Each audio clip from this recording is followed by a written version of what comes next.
So ಈ ರಾಷ್ಟ್ರೀಯ ಅಧ್ಯಕ್ಷರ ಮಾತು ನೀವು ಕೇಳಲಿಲ್ವಾ ಅಂತ. ರಾಷ್ಟ್ರೀಯ ಅಧ್ಯಕ್ಷರ ಮಾತು ನೀವು ಕೇಳಲಿಲ್ಲ. ನಾನು ಬಿಟ್ಟು ನನ್ನನ್ನು ಎಕ್ಸ್ಪೆಲ್ ಮಾಡ್ಬಿಟ್ರು. ಅಲ್ಲಲ್ಲ ನಾನೇ ಕೇಳಪ್ಪ ಇಲ್ಲಿ ಒಂದ್ ನಿಮಿಷ ಸರ್, ಒಂದ್ ನಿಮಿಷ. ನಾನು ಹೇಳಲಿಕ್ಕೆ ಏನು ಹೊರಟಿದ್ದಂದ್ರೆ ರಾಷ್ಟ್ರೀಯ ಅಧ್ಯಕ್ಷರ ಮಾತನ್ನು ಕೇಳಲಿಲ್ಲ. ಈಗಲೂ ನೀವು ಹೈಕಮಾಂಡ್ ಮಾತನ್ನು ಕೇಳಬಾರ್ದು. ಈ ರಾಜ್ಯದ ಗಟ್ಟಿ ನೀವು, ಈ ರಾಜ್ಯದ ನಂಬರ್ 1. ಹಂಗಾಗಿ ಯಾವ ಹೈಕಮಾಂಡ್ ಸರ್ ನಿಮ್ ಮುಂದೆ ಬಿಸಾಕ್ಬೇಕು ನೀವು ಹೈಕಮಾಂಡ್. ನೀನು ಬಿಜೆಪಿಗೆ ನೋಡ, ವಾಜಪೇಯಿ ಮೋದಿ ಅವರಿಗೆ ಥೂ ಅಂತೇನು, ಥೂ ಅನ್ನು ನೋಡೋಣ. ಅಲ್ಲ, ಮೋದಿ ಅವರಿಗೆ ಥೂ ಅಂತನ್ರಿ. ದಮ್ಮಿದ್ರೆ ನಿಮ್ಗೆ ದಮ್ಮಿದ್ರೆ ಮೋದಿ ಅವ್ರ ಮಾತನ್ನ ಕೇಳಲ್ಲ ಸರ್. ಯಾರು ನಿಮ್ಮ ಅಧ್ಯಕ್ಷ? ಒಂದ್ ನಿಮಿಷ ಕುತ್ಕೊಳ್ಳಿ ಸರ್, ಒಂದ್ ನಿಮಿಷ.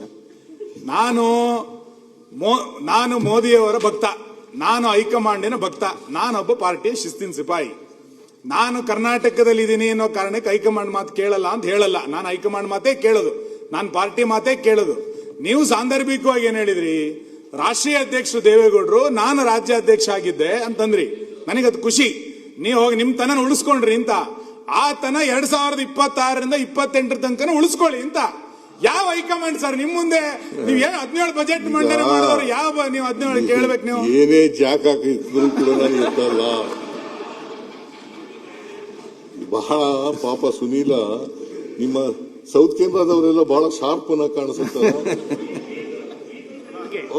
ಮೇನೋ ಉಪನೇರ ಬೆಂಕಿ ಹಚ್ತೀರಿ. ಮೀನ್ ತಿನ್ನೋದು ಏಡಿ ತರ ಇಟ್ಕೊಂಡ್ಬಿಡ್ತಾರೆ. ಅಶೋಕ್ ಅವ್ರಿಗೆಲ್ಲ ಕರೆಕ್ಟ್ ಗೊತ್ತಿದೆ. ಈಗ ಮಾನ್ಯ ಅಧ್ಯಕ್ಷರೇ, ಹೈಕಮಾಂಡ್ ಈಸ್ ಎನ್ ಹೈಕಮಾಂಡ್. ಎಲ್ಲರೂ ಕೇಳಲೇಬೇಕು. ನೀವು ಕೇಳಬೇಕು, ನಾನು ಕೇಳಬೇಕು.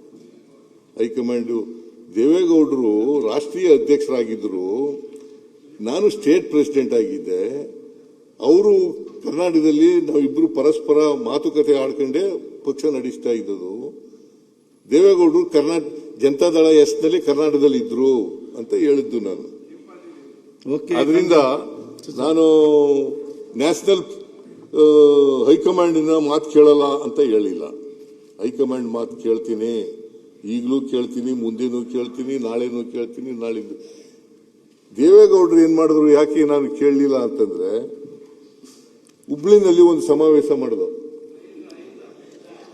ಅಹಿಂದ ಸಮಾವೇಶ ಮಾಡೋದು ಹುಬ್ಳಿನಲ್ಲಿ. ಆಗ ದೇವೇಗೌಡರಿಗೆ ಹೇಳಿದೆ, ನಾನು ಅಹಿಂದ ಸಮಾವೇಶ ಮಾಡ್ತೀನಿ, ನೀವು ಬರಬೇಕು ಅಂತ ಹೇಳಿದೆ. ಇಲ್ಲ ಮಾಡಕ್ ಕೂಡುದು ಅಂತ ಹೇಳಿದ್ರು. ನಾನು I went with Ahinda conference. ಆಗ ದೇವೇಗೌಡರು ನನ್ನ ಎಕ್ಸ್ಪೆಲ್ ಮಾಡ್ಬಿಟ್ರು. ಆಗ ನಾನು ಅಹಿಂದ ಸಂಘಟನೆ ಮಾಡ್ಕೊಂಡು ಇದ್ದದ್ದು. ಆಮೇಲೆ ಕಾಂಗ್ರೆಸ್ ಸೇರ್ಕೊಂಡೆ, ಅಲ್ಲಿಂದ ಬಿಡುವುದು 2006ರಲ್ಲಿ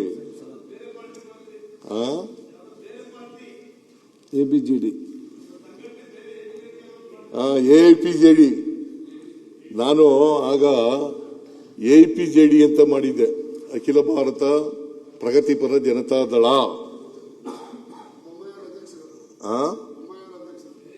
ಇಲ್ಲ, ಬೊಮ್ಮಾಯಿಯವರಾಗಿರ್ಲಿಲ್ಲ.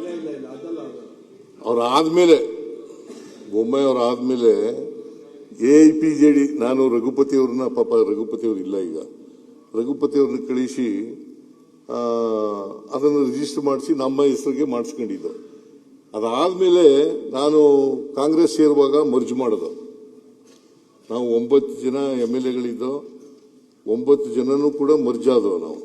ಆಗ ಕಾಂಗ್ರೆಸ್ ಆದ ಅಲ್ಲಿಂದ 2006. ಆಮೇಲೆ ಕಾಂಗ್ರೆಸ್ ಇದು ಜನತಾದಳ ಎಸ್ಗೆ ರಾಜೀನಾಮೆ ಕೊಟ್ಟು MLA ಆಗಿದ್ನಲ್ಲ, ರಾಜೀನಾಮೆ ಕೊಟ್ಟು ಬೈ ಎಲೆಕ್ಷನ್ ನಿಂತ್ಕೊಂಡೆ. ಬೈ ಎಲೆಕ್ಷನ್ ಅಲ್ಲಿ ಗೆದ್ದೆ, ಮತ್ತೆ ಕಾಂಗ್ರೆಸ್ ಆದೆ ನಾನು. ಸೊ ಅದು ಕತೆ, ಅದು ಚರಿತ್ರೆ, ಅದು ಬಿಡಿ.